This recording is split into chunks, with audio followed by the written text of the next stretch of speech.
Cette étape pour réussir dans les services en ligne, il est maintenant l'heure de la 6e étape et de publier ces services sur plusieurs plateformes.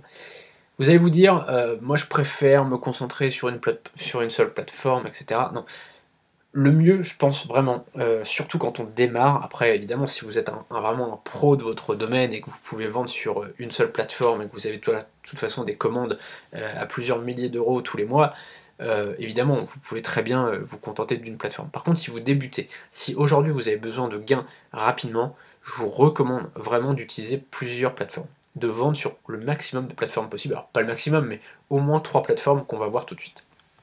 La première, c'est 5euros.com, que vous connaissez certainement, qui permet de vendre des services à partir de 5 euros, et donc ensuite de proposer évidemment des options. On verra ça donc dans la prochaine partie. Mais en tout cas, ce qui est très très important à comprendre, c'est que pour 5 euros, voilà, vous pouvez mettre un service. Alors attention à pas non plus offrir quelque chose de trop gros. C'est-à-dire que pour 5 euros, il faut faire attention quand même à ce que ce soit pas voilà, une création de logo par exemple, il faut que ça soit vraiment très limité. Parce que créer un logo pour 5 euros, franchement, faut déjà, voilà, faut que vous mettiez pas beaucoup de temps à le faire, quoi, parce que si derrière, si vous proposez un service de création de logo à 5 euros et que dedans vous avez 4 propositions de logo plus modification illimitée du logo, bon voilà, vous tirez une balle dans la tête, hein, ça sert à rien, parce que franchement c'est beaucoup trop. Par contre, vous pouvez très bien, pour 5 euros, proposer, voilà, si on dit par exemple création de logo, vous pouvez proposer une proposition de logo, d'accord, avec une modification.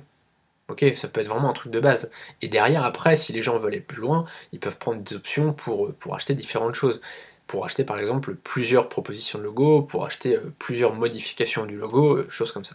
Mais c'est vraiment important d'avoir un service assez basique enfin voilà, c'est vraiment important de ne pas aller trop loin dans le service à 5 euros parce que sinon vous allez vraiment vous limiter en termes de gains. Vous avez un autre service pareil, voilà, qui s'appelle Fiverr. Là, c'est 5 $, donc c'est encore moins, parce qu'après, faut faire attention, c'est qu'il y a les coûts de la plateforme, hein, faut bien prendre en considération ça.